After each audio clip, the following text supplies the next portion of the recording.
വ്യോമശക്തിയുടെ കാര്യത്തിൽ ഇന്ത്യയാണോ ചൈനയാണോ മുന്നിൽ? ഇന്ത്യയും പാകിസ്ഥാനും ഏറ്റുമുട്ടുമ്പോൾ ചൈന പാകിസ്ഥാനെ സഹായിക്കുകയാണോ? ഇന്ത്യ അത് എങ്ങനെ ബാധിക്കും? ഓപ്പറേഷൻ സിന്ദൂർ സമയത്ത് ഏറെ ചർച്ച ചെയ്യപ്പെട്ടിരുന്ന ചോദ്യങ്ങളാണിവ. ഈ വർഷത്തെ ആഗോള വ്യോമശക്തി റാങ്കിംഗ് നില പുറത്തു വന്നപ്പോഴും ഈ ചോദ്യങ്ങൾ വീണ്ടും ചർച്ചയാവുകയാണ്. റാങ്കിംഗ് പ്രകാരം ചൈനയേക്കാൾ മുന്നിലാണ് ഇന്ത്യയുടെ സ്ഥാനം. പാകിസ്ഥാനാകട്ടെ ആദ്യ 10 സ്ഥാനങ്ങളിൽ പോലുമില്ല. ആകാശത്തും ഇനി ഇന്ത്യയുടെ യുദ്ധം തന്നെയാണ്. ലോകത്തെ വൻകിട രാജ്യങ്ങളെ പോലും വിസ്മയിപ്പിച്ചുകൊണ്ട് ഇന്ത്യൻ വ്യോമസേന ആഗോളതലത്തിൽ തങ്ങളുടെ കരുത്ത് തെളിയിച്ചിരിക്കുന്നു. പ്രതിരോധ വീര്യത്തിന് ഒരു പുതിയ പൊൻതൂവൽ കൂടി India നേടിയിരിക്കുകയാണ്.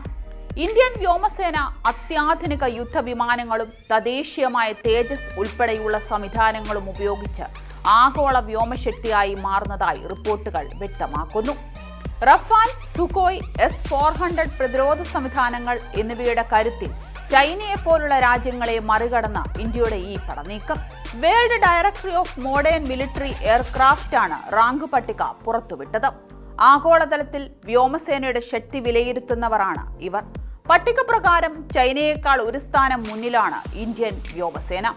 69.4 true value റേറ്റിംഗുമായി India 6ാം സ്ഥാനത്തെത്തിയപ്പോൾ 63.8 TVRുമായി China 7ാം സ്ഥാനത്തേക്ക് പിന്തള്ളപ്പെട്ടു.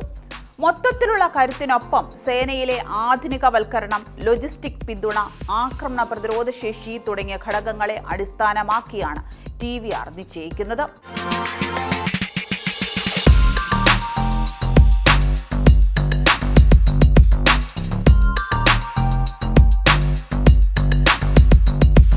ഒരു രാജ്യത്തിന്റെ വ്യോമസേനയുടെ ശക്തി കേവലം ആ രാജ്യത്തിന്റെ വിമാനങ്ങളുടെ എണ്ണം കൊണ്ടല്ല, മറിച്ച് ഗുണനിലവാരവും അവരുടെ കൈവശമുള്ള ആയുധങ്ങളുടെയും വിഭവങ്ങളുടെ മൊത്തത്തിലുള്ള സവിശേഷതകളും പരിഗണിച്ച് വിലയിരുത്തുന്നത് എന്നർത്ഥം.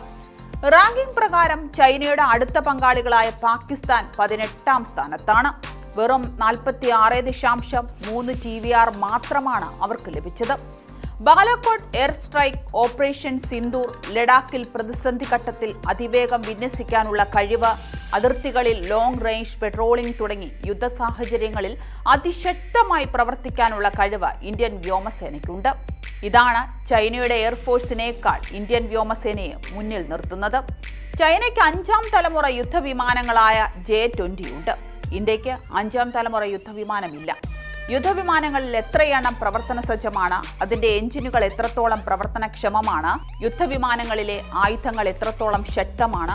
ഈ യുദ്ധവിമാനങ്ങളെ സഹായിക്കാൻ ആകാശത്ത് പറക്കുന്ന റഡാറുകളായ അവാക്സ്, മിഡ് എയർ ടാങ്കറുകൾ, ഇലക്ട്രോണിക് വാർഫെയർ സംവിധാനങ്ങൾ എന്നിവ എത്രത്തോളം ശക്തമാണ് എന്നതും പ്രധാനമാണ്.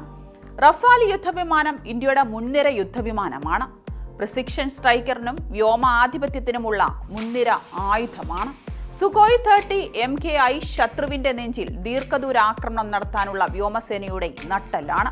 മിറാഷ്, തേജസ് യുദ്ധവിമാനങ്ങളും ശക്തമാണ്. അതുപോലെ ബ്രഹ്മോസ്, അസ്ത്ര ഉൾപ്പെടെയുള്ള മാരകമായ മിസൈൽ നിരകളും ഇന്ത്യയുടെ വ്യോമസേനയുടെ കരുത്ത് വിളിച്ചോതുന്നു. പട്ടികയിൽ 1ാം സ്ഥാനത്ത് യുണൈറ്റഡ് സ്റ്റേറ്റ്സ് എയർഫോഴ്സ് ആണ്. സ്കോർ 242.9. യുണൈറ്റഡ് സ്റ്റേറ്റ്സ് നേവിയാണ് 2ാം സ്ഥാനത്ത്. റഷ്യൻ വ്യോമസേന 3ാം സ്ഥാനത്തുമുണ്ട്. ഏഷ്യയിലെ ഏക വികസിത രാജ്യമായ ജപ്പാൻ 8ാം സ്ഥാനത്താണ്.